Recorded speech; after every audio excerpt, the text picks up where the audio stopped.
In this video, we're going to have a look at how to prove that a specific quadrilateral is a parallelogram.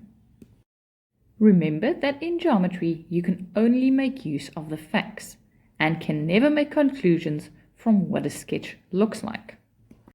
So, as an example, even though we would like to say that this is a rectangle, we can only do so if we have the facts to prove it.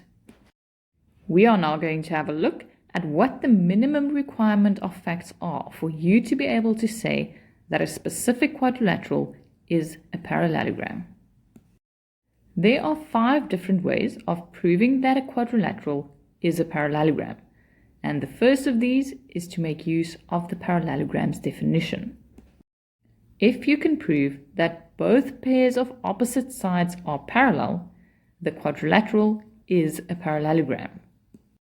Or you can prove that both pairs of opposite sides are equal, or you can combine these two properties and show that one pair of opposite sides are parallel and equal.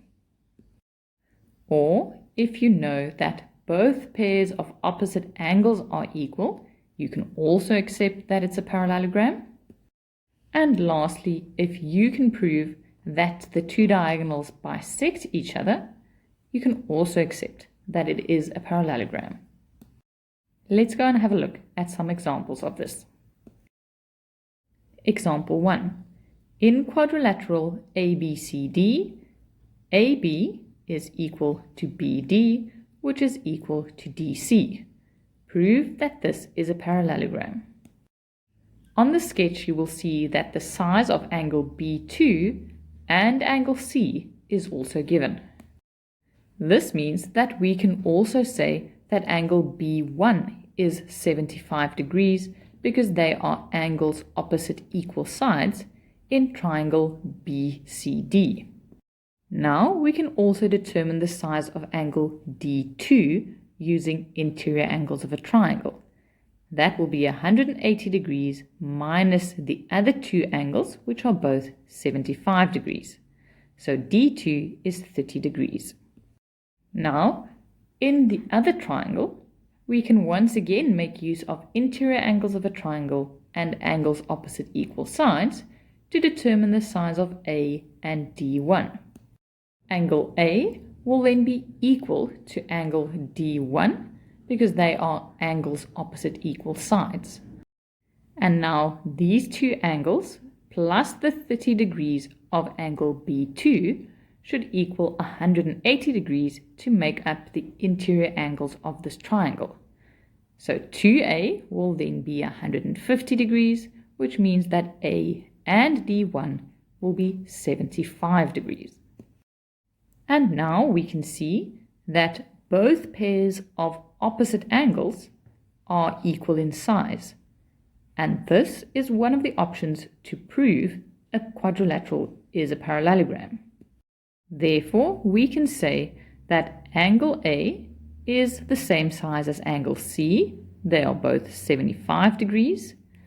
And we know that D is equal to B because they both consist of a 30 degrees and 75 degrees, so they are both 105 degrees.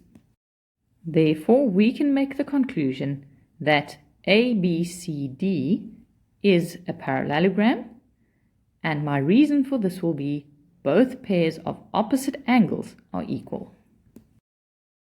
Example 2. In the sketch, ABCD and ABDE are parallelograms, and BD is equal to DF. Prove that BCFE is also a parallelogram. From the fact that our orange quadrilateral is a parallelogram, we can say that AB is equal to DC because they're opposite sides of this parallelogram.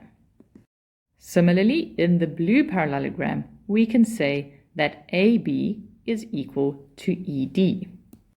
And now we can see that ED is then also the same length as DC.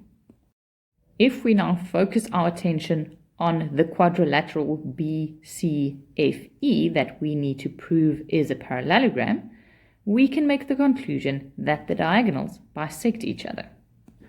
This is because we were given that BD is equal to DF, and we can prove that ED is equal to DC.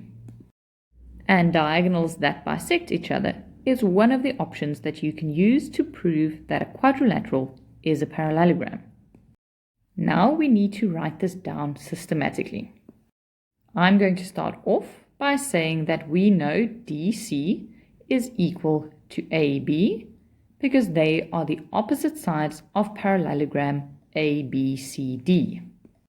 When there's more than one option of parallelogram to use, it is a good idea to add the name of the parallelogram to your reason.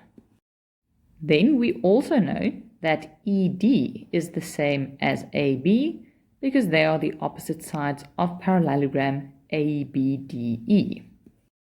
And because both sides are equal to AB, we can make the conclusion that DC is equal to ED. We also know that BD is equal to DF because that was given to us.